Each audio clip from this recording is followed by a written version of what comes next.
Halo semua, perkenalkan nama saya Angelika Nababan.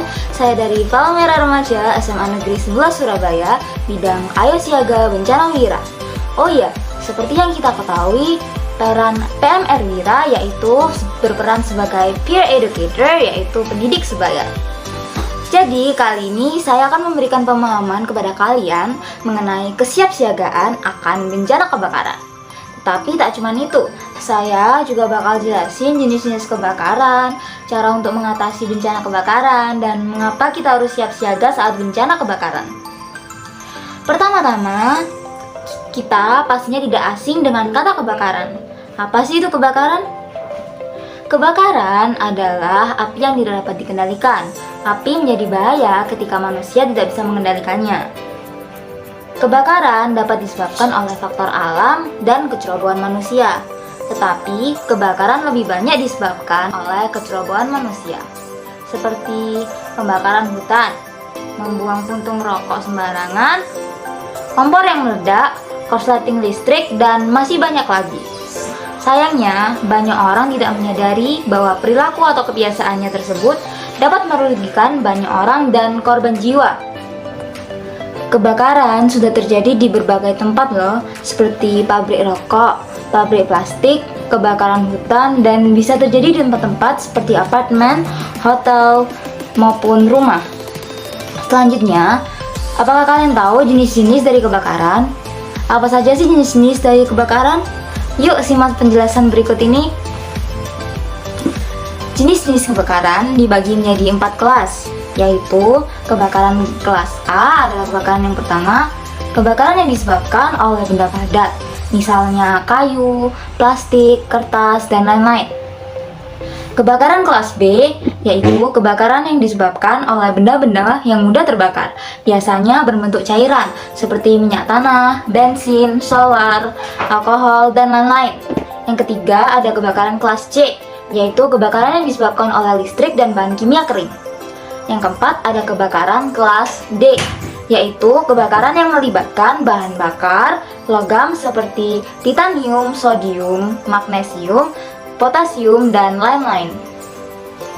Di sini saya akan menjelaskan mengenai waspada kebakaran. Api terjadi karena persenyawaan dari sumber panas, benda yang mudah terbakar, dan oksigen. Sumber panas bisa berasal dari energi elektron seperti listrik statis atau dinamis, sinar matahari, reaksi kimia, dan lain-lain. Benda yang mudah terbakar misalnya bahan-bahan kimia, bahan-bahan bakar minyak atau gas, kayu, plastik, kertas, dan lain-lain. Sedangkan kadar oksigen di udara sekitar 20%. Apabila ketiga unsur tadi bersenyawa, terjadilah api. Maka untuk mencegah terjadinya kebakaran, kita harus mengontrol tidak terjadinya persenyawaan antara ketiganya. Di sini ada hal-hal yang harus kalian lakukan sebelum bencana. Yang pertama, pahami dena bangunan. Pahami letak pintu keluar, pintu darurat, dan tangga darurat di bangunan yang Anda berada. Kedua, perhatikan rambu K3.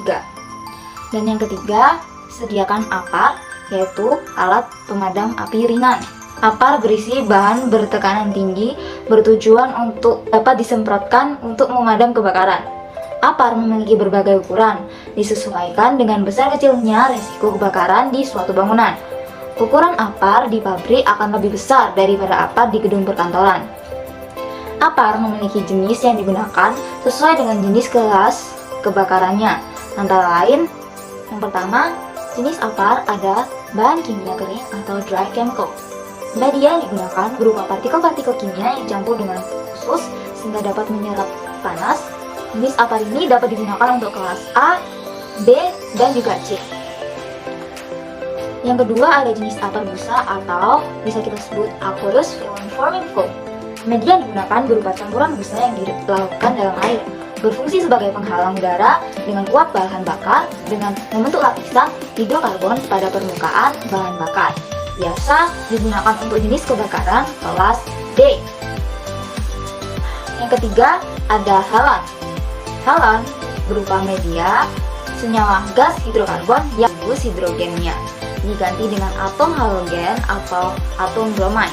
Karena sifat halon yang stabil, ia dapat mengikat oksigen sehingga memutus rantai reaksi kimia pada proses pembakaran. Halon digunakan untuk jenis kebakaran C. Tetapi karena halon sifatnya merusak ozon, halon jarang digunakan di Indonesia. Dan keempat, ada karbon dioksida. Media yang digunakan adalah gas karbon dioksida, karena gas ini dapat menyingkirkan oksigen dari bahan yang terbakar dan memisahkan dari bahan bakar. Media ini digunakan untuk kebakaran kelas C. Yang kelima, ada air. Media yang digunakan yaitu air murni yang disimpan dalam tabung bertekanan. Tabung altar dengan media air biasanya berwarna perak dan digunakan untuk kelas A. Yang keenam, ada bubuk. Media yang digunakan berupa campuran antara sodium klorida dan material termoplastik. Media ini digunakan untuk kebakaran kelas D. Yang ketujuh, ada kimia basah atau wet chemical. Media ini berupa campuran berbahan dasar potasium asetat yang digunakan untuk memadam bahan yang digunakan dalam proses memasak. Campuran ini akan mendinginkan bahan yang terbakar dan membentuk antara api dan udara. Hal yang keempat, perhatikan perabot rumah yang dapat memicu kebakaran, seperti kompor, stop kontak, dan juga kabel yang ditancapkan di stop kontak secara berlebihan. Pastikan kalian mematikan kompor dan alat-alat listrik setelah selesai digunakan ya. Periksa secara teratur jika ada kabel yang terkelupas. Jika menggunakan kompor minyak, jangan mengisinya terlalu penuh dan jangan biarkan minyak berceceran di lantai misal, dan juga jangan meletakkan kompor terlalu dekat dengan dinding rumah. Simpanlah bahan-bahan yang mudah terbakar dengan aman. Hal yang kelima, sediakan tas siaga bencana. Jangan lupa isi tas bencana dengan obat-obatan, makanan ringan, dan alat pembantu seperti senter, korek api, dan sebagainya. Kalau memungkinkan, tas ini dapat dilengkapi dengan radio transistor. Karena radio transistor sangat berguna untuk keadaan darurat seperti menyampaikan informasi situasi saat bencana terjadi. Dan jika kamu mengalami bencana dan mendengar tanda bahaya kebakaran seperti asap atau bunyi alarm, jangan panik dan tetap tenang. Hubungi petugas penyelamat untuk mendapat pertolongan. Segera menuju ke tempat aman. Hindari asap. Jika asap terlalu banyak, merangkaklah di bawah asap dan bernafaslah pendek-pendek. Jika terdapat apar, gunakan apar sesuai sumber api ya. Tutup celah pintu dengan kain atau handuk basah jika Anda terjebak dalam ruangan. Jika kalian terjebak dalam ruangan dan tidak memungkinkan untuk berlari keluar, segera berlari ke balkon. Cobalah menarik perhatian tribun penyelamat atau orang yang berada di luar. Saat kalian berhasil meloloskan diri dari kebakaran yang terjadi, pertama-tama yang harus kalian lakukan yaitu tenangkan diri. 2. Jika terdapat luka di tubuh kalian, segera obati ya, agar tidak terjadi infeksi. Yang ketiga, isi tabung apar kembali. Dapat kita ambil kesimpulan dari siaga bencana kebakaran ini, kamu harus paham apa yang dapat kita lakukan sebelum terjadinya bencana, saat terjadinya bencana, dan setelah terjadi bencana. Hal ini bertujuan agar kamu dapat tetap aman dari bencana tersebut.